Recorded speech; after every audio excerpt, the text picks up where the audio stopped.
George Xenofos is manager and a contracting officer's representative at the Innovative Lunar Demonstrations Data Program, the ILDD, in NASA's Johnson Space Center in Houston, Texas.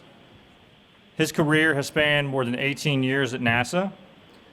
He's got quite an impressive resume here, but he is responsible for obtaining data pertaining to the design, development, and execution of commercial lunar lander activities. NASA's intent is to obtain data and gather knowledge that reduces risks for future human and robotic lander designs by employing these missions as unique demonstration testbeds. Lastly but not least, I found it very interesting that George has co-authored and contributed to several papers on liquid propulsion and turbo machinery technologies. He also holds a patent on a liquid propellant trading impingement injector. George, we welcome you. Wish you could have been here, but we're glad to have you either way. And I'm going to turn it over to you now. Thank you. All right, thank you. And thank you all for allowing me to present today. So I'll provide you a little bit of an overview of what ILDD is and use that as the example of a milestone-based acquisition. If you want to, we can go ahead and skip to the second slide. So beginning with any acquisition, you start off with a statement of need. So in this case, with the Altair Lunar Lander Project Office, we were interested in improving and testing, verifying specific capabilities that were for an eventual human lander design. Currently, there was work underway in the private sector to develop and utilize small robotic landers and operate on the moon. And through this procurement, it allowed our Altair Lander Project Office to gain insight and understanding to what the private sector was doing and help enable us to do our own Altair Lunar Lander more cost effectively. If you go to the next slide, slide 3, we anticipated a multiple award IDIQ BAA solicitation. Through this solicitation, we had 4 contract line items to begin with well-defined descriptions and set fixed prices. We had a basic contract award anticipated for multiple contractors. We offered fair opportunity to all submitters for each CLIN. So we established a pool, and then within that pool, we had a certain set of tasks or CLINs that allowed each of the offers in that pool to compete. And I'll go into specifically what those are in subsequent charts. There was a maximum purchase identified in the solicitation of $10 million per contractor. If they were to be awarded and successfully performed all of the tasks, there was a minimum purchase. We call a system definition review, which valued at $10,000. And basically the system definition review provided us some basic insight into what their overall activities were and how they would be scheduled to help us execute our own ILDD program. Next slide, slide 4. Some may have a question, so why BAA and why IDIQ? The purpose of this activity was for study and experimentation directed towards increasing our own knowledge and understanding of lander design and capabilities. So we're procuring similar type data on technologies that the private sector were developing that could or could not affect our design, but they were not directly responsible for the NASA government lander. Plus, there was no common work statement possible. Now, why IDIQ? It allowed for a healthy competition throughout the process, and it was hard to predict early on until we got that system data definition review package which companies will actually land on the moon, and it allowed for broader participation throughout the maturation process. And plus, we anticipated meaningful proposals with varying technical approaches and schedules. Now, this last bullet, those of you who don't work at NASA, NFS is actually a NASA FAR supplement. This is, I guess, additional rules that we must adhere to. In this particular case, it required our assistant administrator of procurement to use this BAA type. Next slide, slide 5. It was intended to be a full and open competition. Can you guys hear me?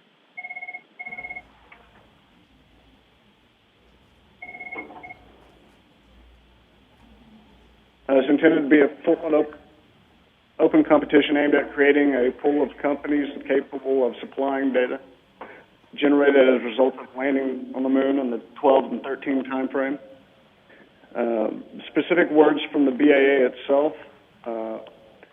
As you can see here, all non-government entities were eligible to submit proposals to the BAA. In this particular instance, we considered Jet Propulsion Laboratory to be a NASA center. They included small and large businesses in order to obtain the best scientific and technological sources.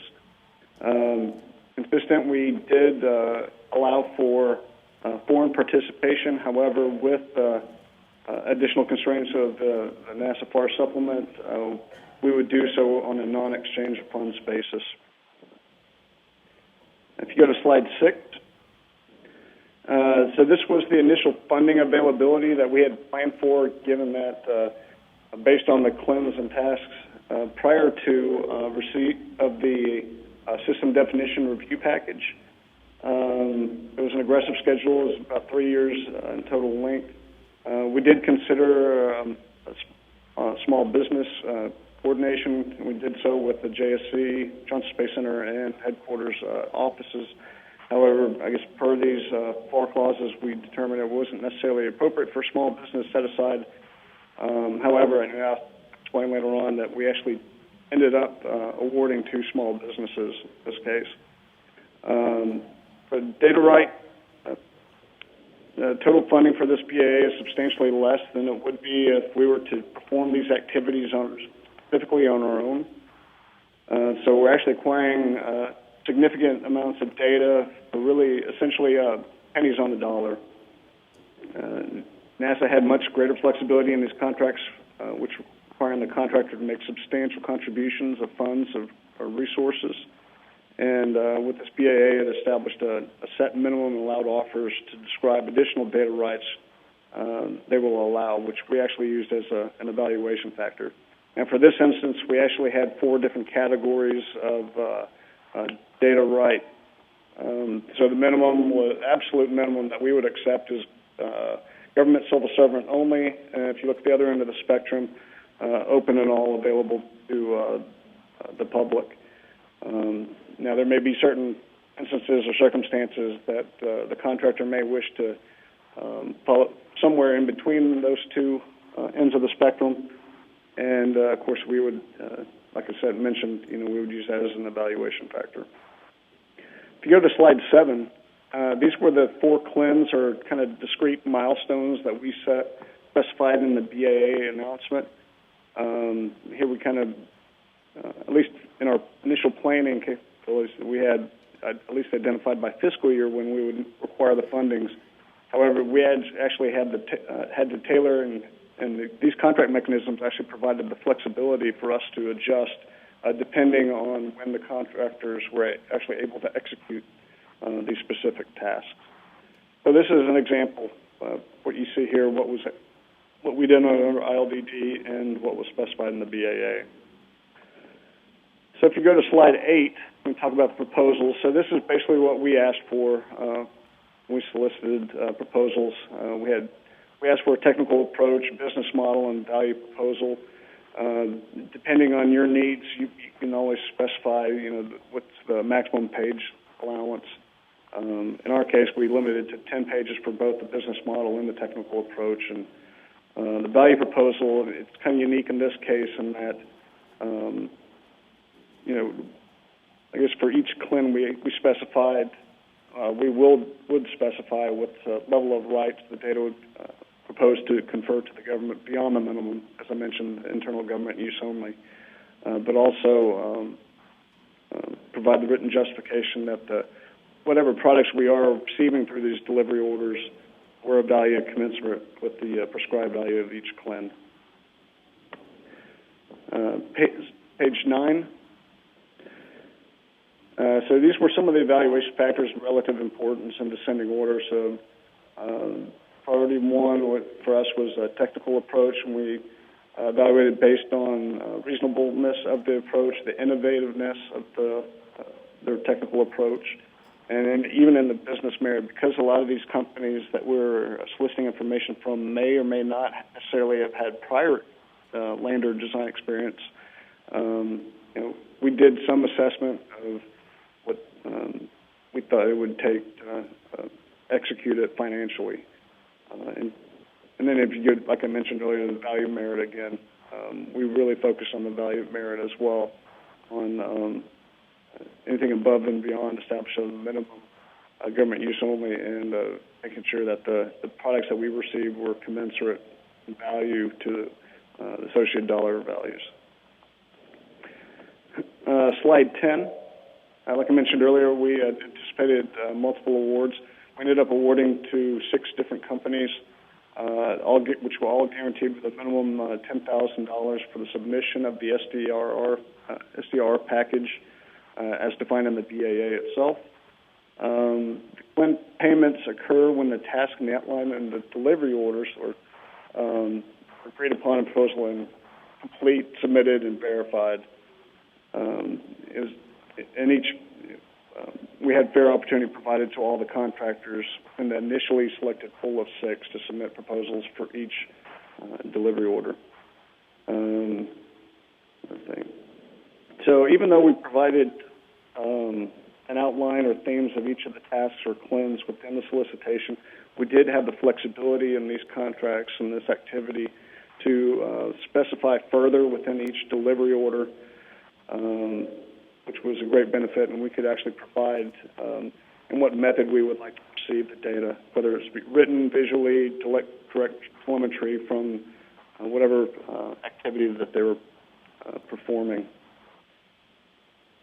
I think that's a quick summary of ILDD and its activities.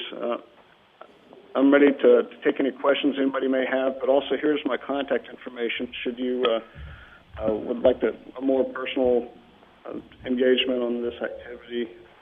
I'd be more than happy to share my lessons learned with executing this activity. So at this time, I'd turn it over to you, Mark. Thanks, George. If anyone has any questions, really step up to the mic, fire away. Do what? Oh. Well, we'll get you George's contact information completely later. No questions? Okay. Was that good?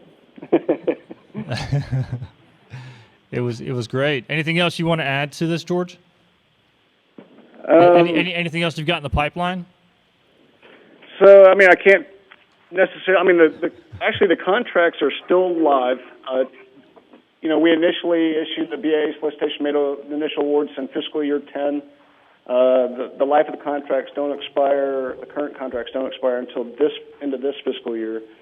I think one thing that I really like about this contract setup is that we are allowed to be flexible when we issue each of these delivery orders, and we've noticed that the contractors' maturation and expectations haven't necessarily lined up as what we had initially thought. So initially we had thought they would be executed in their full launch and flight activities, landing activities in fiscal year 13. That has not been the case. Space flight is very hard, so they've had some hurdles to overcome. And I think what we're seeing now is that they're more into the 15-16 time frame. So we're trying to align ourselves in this program with what they're doing. And honestly, the feedback we've gotten from the contractors and the community has been very positive. They really like this approach that we've taken. It's very unique, and we're kind of pathfinding this approach within NASA. And it's necessarily, the contract structure and its application for space flight development activities. So stay tuned. I can't say anything too much, as we're still planning accordingly. All right. Well, thank you, George. We appreciate your providing the presentation, and we'll connect you. We're going to post your audio and your presentations on fai.gov next week with everyone else's, so you may hear from some people. All right? All right. Appreciate Thank you. it. Bye-bye. Thank you.